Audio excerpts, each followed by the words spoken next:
Voilà, bonjour à tout le monde, bonjour à tout le monde à travers le monde, bienvenue à cette édition de Olivier Bolialobé Labango. Aujourd'hui, bien sûr, on va continuer à examiner, continuer à réfléchir, continuer à voir ce qui se passe dans notre pays. Alors, je vois sur la toile, sur Internet, beaucoup de gens se demandent la question de savoir si réellement il y a eu de changements avec l'avènement de Félix Tshisekedi à la tête du pouvoir. Alors, on va essayer ensemble justement de voir ou revoir la question et de justement montrer avec preuve à l'appui s'il y a eu ou il n'y a pas eu de changement avec son ascension à la magistrature suprême de notre pays. Alors, je vous souhaite déjà d'être de bienvenue durant ces directs et aujourd'hui, je les ferai en français simplement parce que si j'ai besoin d'être très clair, surtout sur de plans de questions techniques, de mots-clés scientifiques, et je m'aimerais vraiment que je sois compris valablement. Donc, ce n'est pas pour discréditer le lingala, qui est aussi une langue de notre pays, comme les trois autres langues nationales, mais c'est simplement pour ces thèmes précis, je choisis d'en faire, d'en parler en français, bien entendu. Alors, merci beaucoup, merci pour votre attention. Et pour ceux qui ne savent pas, donc j'ai été victime avec mon compte Facebook. Ce compte a été piraté, donc j'ai dû commencer à utiliser ces comptes sur lesquels vous êtes présentement, simplement en attendant qu'il y ait rétablissement. Je continue à être pour parler avec nos amis de Facebook pour qu'ils puissent rétablir ces comptes-là qui a plus d'amis, plus de followers. Mais ce compte ici est juste un compte d'urgence. Voilà. Alors pour cela, je vous remercie énormément et je vois même certaines personnes me poursuivre jusqu'à ces comptes, c'est-à-dire que ce sont des gens qui apprécient le message que nous partageons avec l'ensemble de nos populations, mais également des gens qui sont devenus des amis. Vous savez, nous sommes dans un monde qui est devenu quasi virtuel. On rencontre des gens, des personnes qui nous contactent pour nous poser des questions précises sur telle ou telle situation. Donc, Facebook est un instrument de taille aujourd'hui et beaucoup de gens ont même retrouvé leurs amis d'enfance, leurs familles perdues juste avec cette plateforme. Donc, il n'y a pas que de démons avec Facebook, mais il y a aussi un côté, un aspect qui est largement positif. Alors, la question que nous allons débattre aujourd'hui, c'est la question de savoir s'il y a eu ou il y a véritablement un changement avec l'avènement de Félix Tshilombo à la tête de notre pays. Beaucoup de gens spéculent, discutent, se tapent de coups de pied pour défendre telle ou telle position sur le caractère du régime actuel. Est-ce qu'il y a eu changement? Est-ce qu'il y a eu transformation? Est-ce qu'il y a eu... je vais directement aller à la définition même du mot changement. Je suis allé en ligne et j'ai trouvé deux définitions. Une qui est en ligne, qui n'a pas d'auteur, et l'autre qui vient de Larousse. Donc un changement est une modification. Selon le dictionnaire en ligne, c'est le fait de ne pas être le même. Donc c'est une modification, donc c'est-à-dire modifier, encore je me répète, changer, transformer, altérer, n'est plus finalement je pense, à la fin de changement, ce qui s'établit est que la chose ou l'élément ou la substance n'est plus les mêmes à la conclusion. C'est-à-dire que, prenons un exemple très simple, si je prends de l'eau, qui est à l'origine de l'eau, à deux molécules d'hydrogène et une molécule d'oxygène, ça c'est au départ, c'est de l'eau.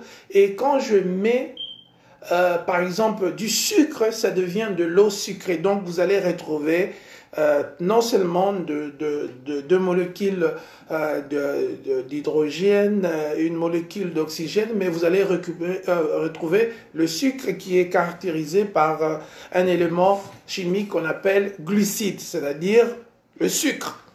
Donc ce n'est plus la même chose, ce n'est plus le même élément qu'il a été au commencement. Donc quand on parle de transformation, c'est vraiment le fait de ne plus être le même. Donc de quitter sa condition primordiale de départ, rudimentaire, élémentaire, à une autre forme.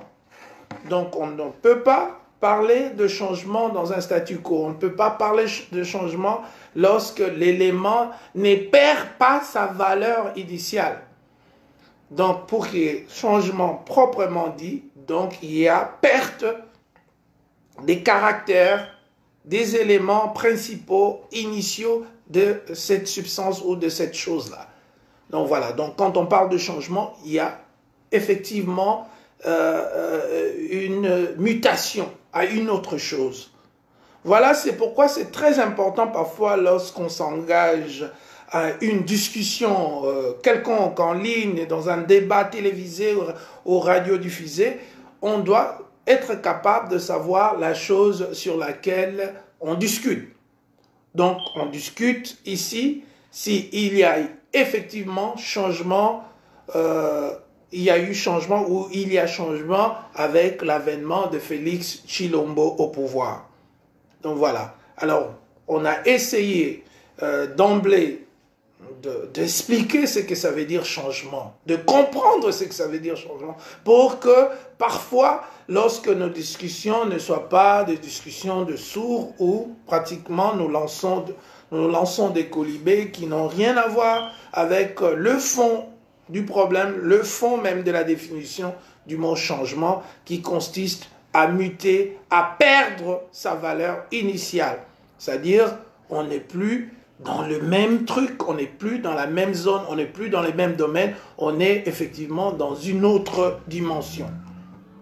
Voilà, donc ça c'est la définition que j'ai pu recueillir du mot changement dans le dictionnaire en ligne. Mais une autre définition qui est tirée, celle-là de Larousse, le mot changement indique un passage d'un état à un autre état. Et comme je l'ai dit, donc on ne peut pas parler de changement si la substance, si la chose, si cet élément conserve ses valeurs initiales. Donc pour qu'on aboutisse, un changement est un aboutissement. Ça ne peut pas être un statu quo, ça ne peut pas être un mouvement d'inertie, ou ça ne peut pas être, on ne peut pas être dans une stagnation et parler de changement. Donc un changement, c'est réellement un aboutissement d'un état à un autre. Ça c'est Larousse qui nous donne cette perspective-là. Donc il y a une modification profonde. Donc, non seulement on parle de modification, ici Larousse utilise un adjectif assez intéressant, donc il parle même de la profondeur, c'est-à-dire intrinsèque, c'est-à-dire de l'intérieur, c'est-à-dire profondément, c'est-à-dire que réellement et effectivement, cet élément n'a plus la même valeur. Et si on parle dans la rhétorique de phrase, c'est-à-dire ça n'a même plus la même consonance, ça s'est dit plus de la même façon, donc ce n'est plus la même, ça n'aura plus d'ailleurs la même définition. Donc c'est Larousse ajoute que c'est une modification profonde, mais aussi une rupture des rythmes. C'est-à-dire que vous connaissez, pour ceux-là qui sont familiers avec la musique, avec le cœur de sol, avec la création des rythmes, de tout ça, la musique. Vous savez, quand on joue un rythme, c'est-à-dire on est en train de reproduire la même clé plusieurs fois, et c'est là qu'on fait allusion à un rythme. Donc quand on répète la même chose plusieurs fois, comme do, ré, mi, fa, sol, la, si, do, ré, mi, fa, sol, la, si, do, ré, mi, fa, sol, la, si, do, là il s'agit bien entendu du rythme, c'est-à-dire d'une récréation de même son plusieurs fois. Là on n'est même pas dans la définition connue de la musique qui parle de l'agréabilité à l'oreille de son. Là, on parle simplement du fait qu'on reproduit la même chose plusieurs fois. Là, donc, le changement, c'est lorsqu'on casse le rythme, c'est lorsqu'on ne répète plus les choses qu'on jouait initialement au départ, au préambule. Donc, on casse le rythme. Là, on parle exactement du changement. Donc, c'est une rupture, c'est une cassure, c'est une interruption, c'est dans certains cas, une interférence majeure qui, finalement, comme Larousse l'a dit, qui bouleverse l'ordre établi. C'est-à-dire que non seulement ces changements est capable de rompre avec certaines habitudes, mais ces changements aboutissent aussi avec un bouleversement de l'ordre établi, c'est-à-dire que l'ordre établi, c'est-à-dire l'ordre, c'est une structure, c'est une structure, les infrastructures, que ce soit politique, scientifique, aller dans tous les domaines, mais lorsqu'on fait on bouleverse, lorsqu'on amène une cassure de cette représentation, alors là, on pourrait effectivement parler de changement. Donc voilà, c'est très important pour ceux-là qui se posent la question de savoir si effectivement le Congo aujourd'hui a subi un changement, c'est-à-dire le Congo d'aujourd'hui est pratiquement modifié par rapport à ce que nous a été légué par Kabila. Est-ce qu'il y a modification du système politique? Est-ce qu'il y a modification du système juridique? Est-ce qu'il y a modification même dans notre cas, peut-être de la CENI, qui est l'organe représentant, qui gère les élections? Est-ce qu'il y a eu, est-ce qu'aujourd'hui, on peut parler avec assurance que nous sommes dans un nouvel ordre politique? Est-ce que on peut conclure que ce qui s'est passé avant, les choses auxquelles nous avions fait face auparavant, ces choses-là n'existent plus aujourd'hui? C'est seulement si nous pouvons faire cette confirmation que nous pouvons dire effectivement que le pays a subi une modification, une métamorphose, un changement, une altération, une mutation vers un autre ordre établi. Alors voilà, donc c'est très simple comme définition. Je pense que je l'ai un peu décortiqué à ma manière. Bon, je sais, ce n'est pas une manière exhaustive, mais s'il y a des choses à ajouter, bien sûr, je laisse aux personnes qui me suivent à travers le monde le soin d'ajouter. Vous savez, nous sommes dans un espace mondial où la complémentarité est devenue une de nos plus grandes richesses. Donc ce que moi je sais, c'est ce que je sais, et ce que vous connaissez, c'est ce que vous connaissez. Alors pourquoi pas mettre toutes nos connaissances respectives ensemble pour que nous aboutissions à une connaissance totale. Voilà le but pour lequel je m'engage, je me suis toujours engagé à parler de la RDC, à parler de mon pays, de mon peuple et de son État, et bien sûr de son développement qui est pour moi la finition, sera pour moi peut-être la finition du travail auquel je m'engage depuis des années. C'est justement pour que nous aboutissions à un État développé, à un État où il y aura moins de sanglots, moins de pleurs, et il y aura peut-être beaucoup plus de gens heureux, plus de familles heureuses, pour que ces pays finalement retrouvent sa destinée. Vous savez, c'est un pays dont on dit qu'il est le scandale géologique, donc régorgeant toutes les ressources, plus de 1000 sortes de minéraux se trouvent dans notre pays. Et nous avons la faune, la flore, on a la ressource, ou les ressources humaines, 80 millions de places d'habitants, et croyez-moi, ce n'est même pas vrai, c'est une estimation comme ça, parce que le dernier recensement a été fait en 1980, donc depuis 1980 jusqu'à aujourd'hui, il n'y a pas eu de recensement. Donc tout ce que nous savons sur le recensement, ce sont des choses qui sont bien entendu spéculatives. Alors pour nous, aujourd'hui, qu'est-ce que nous disons? Nous disons, avant d'établir si réellement il y a changement dans ces pays, il faudrait d'abord retourner en arrière, parce que dans les changements, vous avez vu que c'est un processus allant de l'état primordial à l'état d'aboutissement. Donc, l'état primordial de notre pays, qu'est-ce qui s'est passé avant les élections sur le plan politique? Voilà, nous avons le président Kabila qui pratiquement détenait tous les rênes du pouvoir. Nous avons vu comment la police s'est comportée brutalement avec les assassinats, notamment de Tchébéa, Rossi Mukendi, Armand Tungulu et les autres. Nous avons vu au niveau, par exemple, électoral, comment à plusieurs reprises, les élections organisées n'ont pas donné pour vainqueur les personnes qui le méritaient, mais au lieu, nous avons eu de résultats, j'allais dire, farfelus, qui sont totalement inventés, contraires aux différentes vérités des urnes selon les appréciations des candidats qui ont participé justement à ces élections.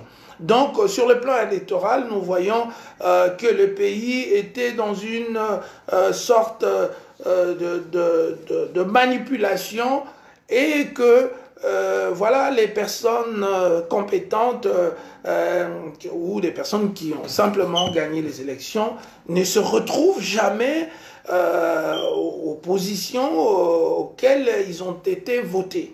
Donc voilà. Et donc sur le plan, par exemple, de la santé, nous voyons qu'il n'y a aucune politique sanitaire exemplaire. Ebola a fait éruption il y a juste quelques mois à l'est du pays, et nous avons vu plusieurs phénomènes sanitaires ou de santé qui ont touché les pays, notamment la malnutrition ou la famine qui a touché le Kasaï, où nous avons vu pratiquement des enfants qui n'avaient même pas accès à l'eau potable ni au lait maternel et tout ça, vu que les parents, les mères elles-mêmes souffraient de la malnutrition, donc leur sein ne produisait même pas suffisamment de lait pour nourrir leurs enfants.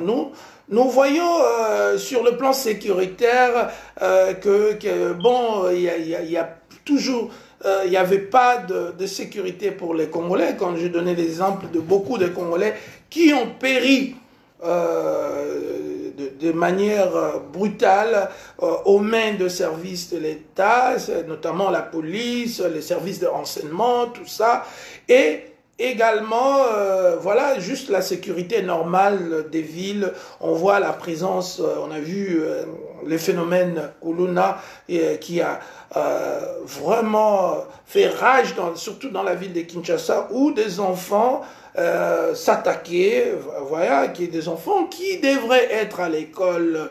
On en parlera aujourd'hui, on parle de gratuité à l'école, mais ces enfants qui devraient être à l'école se sont retrouvés dans les rues, armés et tout ça, pour s'attaquer à des individus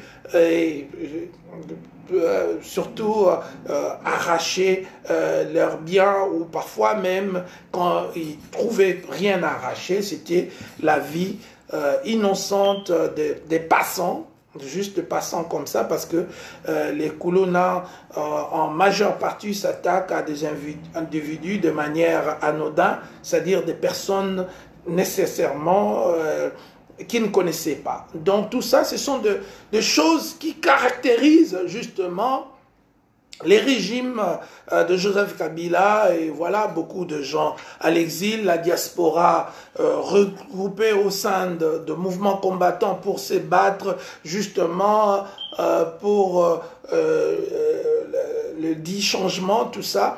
Et tout ça, en général, caractérise ce qu'il y a eu comme régime de Kabila. Donc, encore une fois, je réitère que ce n'était pas la liste de tous les mots, mais j'essaie un peu de vous faire survoler, de vous donner juste de manière sommaire qu'est-ce qu'il y a eu comme bavure, comme chose qui s'est passée pendant le régime de Joseph Kabila, pour que de manière comparative, de manière que nous essayons de voir ensemble si honnêtement, réellement, ceux qui crient que, bon, voilà, nous sommes dans un autre système, qu'il y a eu changement total, et puissent nous dire du moins à partir de mon analyse, nous démontrer si ces changements prétendus, est-ce que nous voyons les effets de ces changements. Voilà un peu ce que... Donc, pour revenir à ce que je disais, le régime de Kabila, c'était un régime obscur, un régime qui a été même...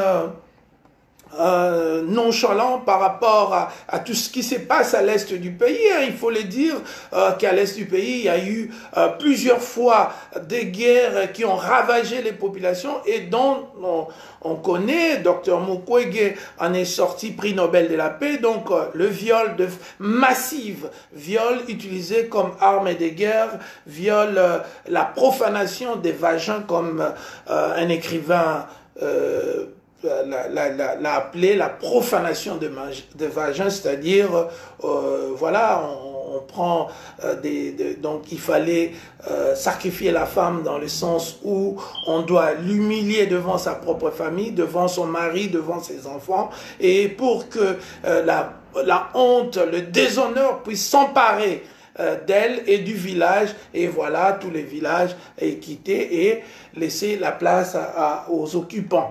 Voilà deux choses qui se sont passées sous la montre de Kabila, et ces choses-là nous permettront de définir d'abord l'état de choses, parce qu'il s'agit, rappelez-vous, de parler de bouleversement de l'état établi, c'est-à-dire de l'état dans lequel les pays se retrouvaient avant l'avènement de Félix Tshilombo, et de voir ce qui se passe aujourd'hui, et de voir si comparativement nous parlons réellement effectivement de modifications, ou nous sommes toujours dans la même chose. Alors, nous avons décrit là, de manière sommaire, de manière générale, ce qui s'est passé il y a quelques mois seulement, durant la tenure de Joseph Kabila du pays. Alors maintenant, est-ce qu'il y a-t-il changement? Est-ce qu'il y a eu changement lorsque, ou bien, si nous voulons être indulgents, est-ce qu'il y a eu les prémices du changement? Est-ce que nous voyons que les choses sont en train de se modifier? Est-ce que nous voyons que les choses ne sont plus les mêmes? Est-ce que nous voyons que nous sommes de passage d'un état à un autre, où nous sommes en train de vivre une modification profonde de choses, de la nature de choses, ou encore, nous devons nous poser la question, sans avoir peur de quelque chose, est-ce qu'il y a eu rupture du rythme, c'est-à-dire rupture de son consécutif que nous attendions dans les passés. Est-ce que ces sons-là sont partis? Est-ce que ces rythmes-là, cette résonance, est-ce que nous la voyons plus, ou bien nous sommes toujours dans les mêmes choses au pluriel? Alors, est-ce que nous avons rompu avec les vieilles habitudes, avec le meurtre, avec les pillages de ressources? Avons-nous rompu avec le pillage de ressources, avec le détournement, avec les rétrocommissions, avec les dépenses inutiles de l'argent de l'État? Est-ce que avons-nous rompu avec cette façon-là de gérer, avec la mégestion, avec la gabégie, avec la haine, parfois tribale, et l'usage des personnes incompétentes simplement du fait que ces personnes appartiennent à nos tribus ou nos ethnies, des choses comme ça? Est-ce que nous avons rompu avec toutes ces pratiques qui ont toujours mis notre pays en situation de stagnation où les changements justement n'est pas opéré parce que nous refaisons les mêmes choses toujours et toujours? Donc voilà, on doit se poser des questions, et ces questions doivent être bien posées. Et donc on doit d'abord savoir qu'est-ce que nous sommes en train de chercher. Et parce que tout le monde, je pense que ça a été le refrain pour beaucoup des Congolais. Et il faut qu'il y ait changement, il faut que nous changeons. Mais nous devons changer de quoi? Nous devons changer du fait que nous étions un État barbare, un État corrompu, un État où l'État est le plus grand tueur de sa propre population. Nous devons changer d'un État où une famille, la famille Kabila, occupe l'ensemble de postes clés dans les pays, et surtout dans les plans des affaires. Et nous avons vu avec le rapport de New York Times qui nous a révélé comment la famille Kabila et proches se sont pratiquement distribués tous les grands contrats miniers du pays. Tout ça, ce sont des questions que nous devons poser, parce que c'est ça l'initial, c'est ça l'état premier de choses, c'est là d'où nous venons. Donc, si on ne se pose pas les bonnes questions sur ces choses, donc certainement, nous ne serons pas en mesure de déduire si réellement ou effectivement nous sommes dans un aboutissement qu'on va appeler changement. Donc, l'état initial de choses, c'est la gabégie, c'est le vol, c'est le meurtre, c'est beaucoup de Congolais qui quittent les pays pour n'importe où. Je l'ai écrit une fois, les Congolais quittent son pays d'origine, la RDC, pour n'importe où. Il suffit de lui donner un visa, même d'aller au Tchad, en Somalie, en Côte d'Ivoire, même au Brésil, tout ça. Les Congolais sont prêts à partir parce que justement l'état de choses aujourd'hui ne garantit pas même l'obtention d'un travail décent, c'est-à-dire un travail rémunérateur, un travail qui donne aux Congolais le minimum nécessaire, c'est-à-dire assez d'argent pour se taper un logement, des habits et à manger. Donc les Congolais, vu cette absence de garantie, préfèrent quitter la RDC pour n'importe quel pays. Donc vous voyez, donc ça c'est l'état de choses. Ça c'est l'état de choses avec Kabila. Ça c'est la manière dont les choses s'est présentées avec Kabila. Alors aujourd'hui, maintenant, je reviens à la question que je me suis posée, je la pose à vous aux autant. Est-ce que donc ces choses-là que je viens de décrire, la gabégie, les vols, l'absence de vision, la mauvaise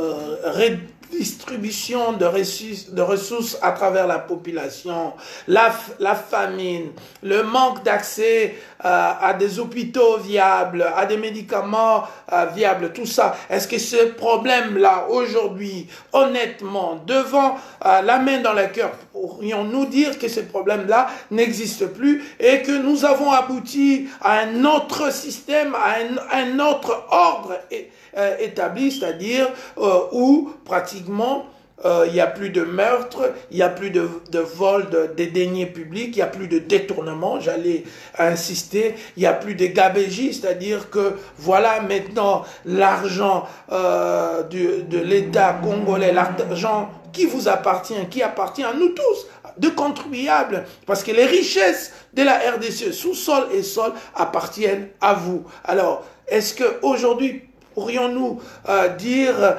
avec quiétude que nous sommes effectivement dans un changement, dans un nouvel ordre, que la paix est revenue, qu'à l'est du pays, on ne tue plus? Est-ce que pourrions-nous dire qu'aujourd'hui, qu'aucun dollar va disparaître des caisses de l'État? Est-ce que pourrions-nous dire que nous avons même une vision? Là, pratiquement, nous avons marché avec Joseph Kabila, vous vous rappelez, il a lancé un plan quinquennal qu'il a appelé la modernisation, un truc du genre le développement de la modernité ou la modernité, quelque chose comme ça. Et nous voyons, lorsque nous faisons un parcours rapide de la RDC, un survol de la vie de citoyens allant du nord au sud, du Katanga à l'Équateur, du Bandundu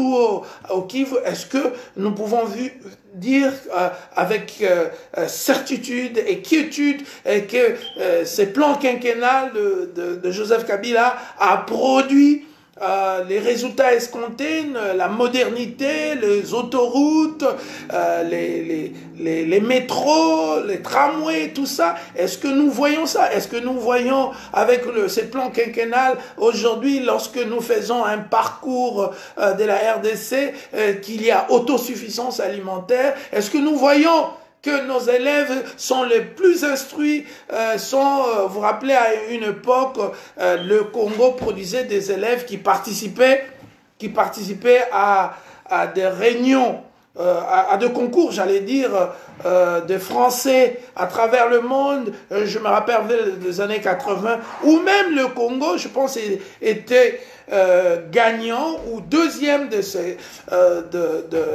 ce concours, justement parce qu'à l'époque, nous avions des élèves qui étaient à la hauteur, qui étaient bien éduqués, bien instruits et qui étaient capables de faire compétition avec les autres nations. Est-ce que aujourd'hui, en passant par le régime Kabila, est-ce que nous avons de gens qui sont capables de défendre le couleur nationale intellectuellement aujourd'hui?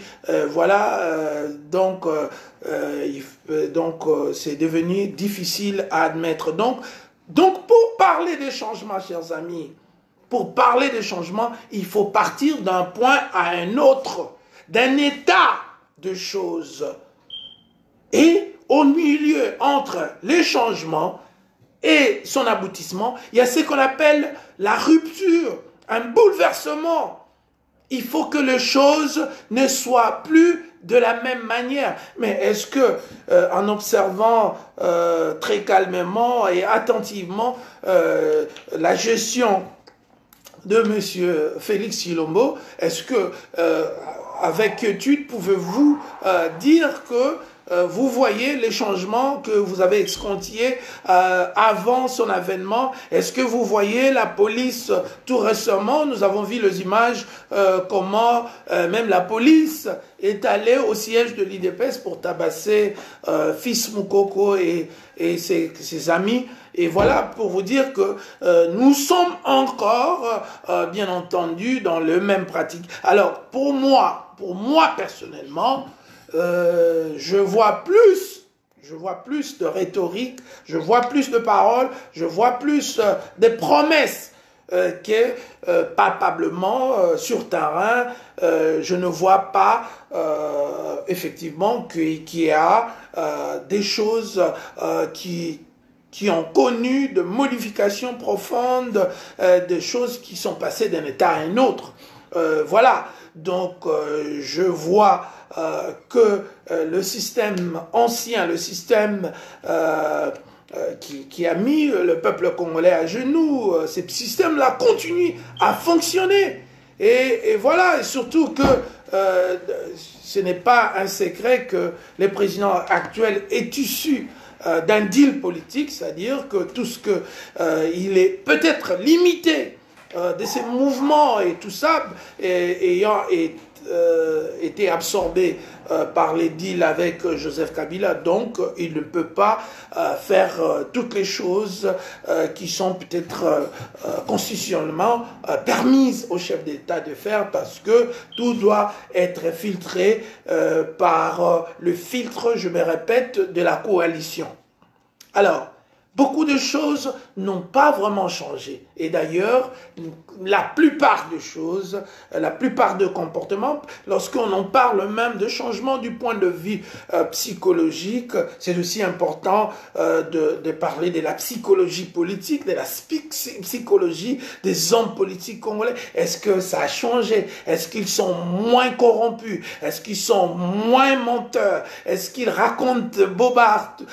Tout ça, ce sont des choses également à inclure dans cette réflexion, de voir si réellement, si la psychologie de l'homme congolais, celui-là qui est engagé dans la politique, a changé. Est-ce que nous voyons qu'ils ne sont pas intéressés toujours à la gloire, à l'argent, aux voitures, aux maisons, au tapis rouge et tout ça? Est-ce que cette psychologie-là a été remplacée par quelque chose? Je ne sais pas, c'est à vous de déterminer. C'est là où parfois il y a des différences fondamentales entre nous et vous. C'est parce que nous tirons des conclusions qui sont tout à fait contraires parfois, allant dans des sens divers, mais effectivement c'est parce que nous avons une autre lecture de ce qui se passe. Et nous avons l'habitude d'amener avec nous dans nos sacs, dans nos gibecières, que la vérité.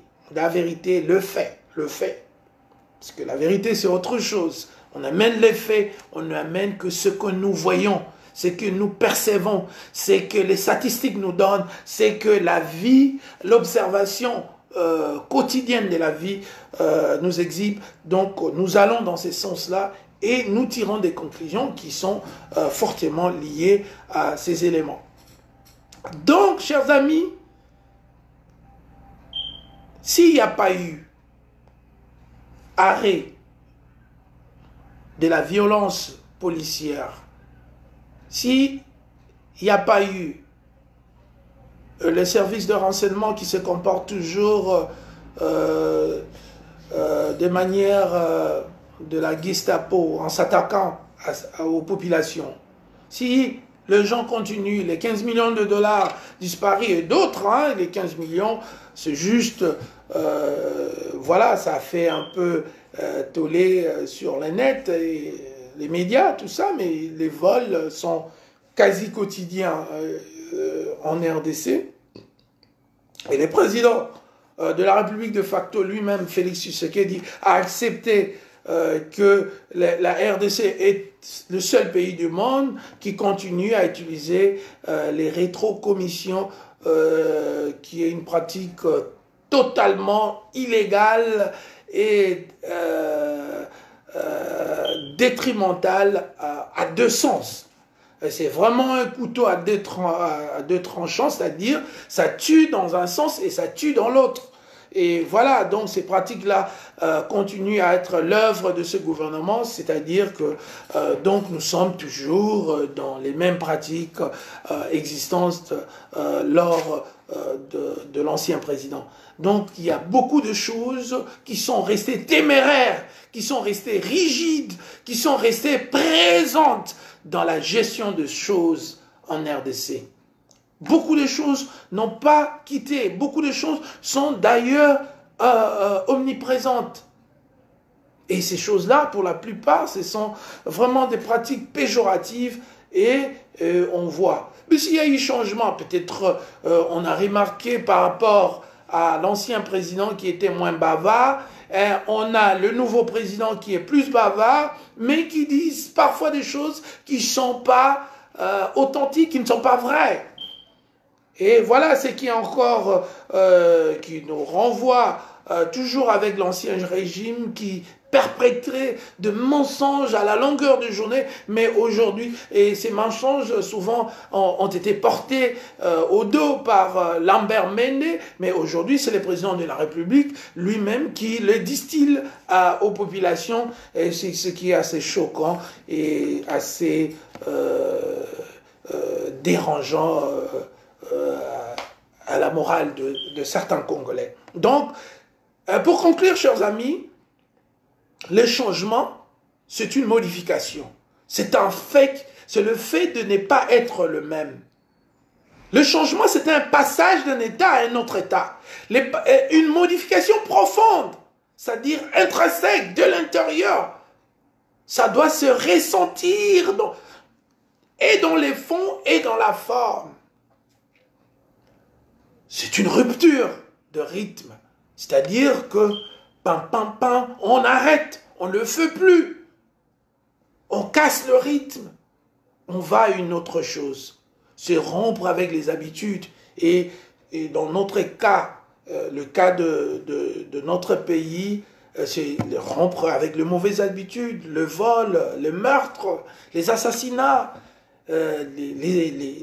les engagements de personnes qui ne sont pas compétentes, le tribalisme, le vol, la gabegie, l'insouciance face aux souffrances des Congolais, que ce soit à l'est du pays surtout, et même au centre, au Kasaï, où plusieurs fois on a vu, peut-être on s'en souvient peut-être légèrement, mais Kamwina Sampo tout récemment, où un chef intelligent qui aimait son peuple, qui avait une vision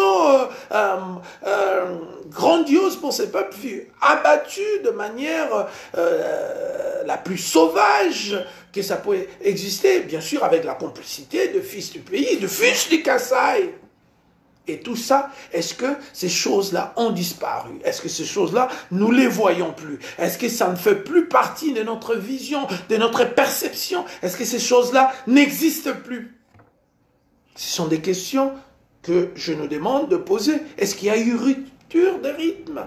Est-ce qu'on utilise une autre cadence? Est-ce que nous sommes dans un autre rythme? Est-ce qu'on a engagé de nouveaux guitaristes? Ou nous sommes toujours avec les mêmes personnes qui nous produisent les mêmes éléments du passé? Est-ce que nous sommes dans un bouleversement? Est-ce qu'aujourd'hui, le Congolais du Nord, du Sud, de l'Est, de l'Ouest, est-ce que ce Congolais peut vous dire aujourd'hui, waouh, le pays a été bouleversé de fond en comble, de la tête aux orteils? Est-ce qu'on peut parler du fait que ce pays est vraiment dans une nouvelle aventure? Est-ce que, avec certitude et quiétude, pouvons-nous avancer cela? Est-ce qu'on peut dire que le système Kabila, c'est le passé? La manière dont Kabila a géré, c'est le passé. La manière dont Kabila a tué, c'est le passé. La manière dont Kabila a volé, c'est le passé. La manière dont on voyait un pays sans vision. Parce qu'aujourd'hui, la vision, c'est quoi? Qu'est-ce que c'est la vision? C'est la projection de l'avenir. Quelle devrait être la vision de la RDC aujourd'hui? C'est l'abondance, c'est la recherche du bonheur, la recherche de l'abondance, la recherche de la production, la recherche de choses qui peuvent générer justement ces changements de l'intérieur vers l'extérieur, c'est-à-dire la surproduction, la production, envoyer le fils du pays au travail, créer le momentum pour que les Congolais et Congolaises puissent sortir et contribuer de la manière la plus répandue dans l'érection d'un état fort? Est-ce que nous sommes dans cet état d'esprit? Est-ce que nous sommes dans une vision d'abondance, de création, de fabrication, de bouleversement, de transformation, de modification, d'élévation de notre pays à une stature plus élevée qu'elle a aujourd'hui? Voilà les questions qu'on doit se poser. S'attaquer à moi ne vous donne rien du tout. Merci, Olivier Bollier.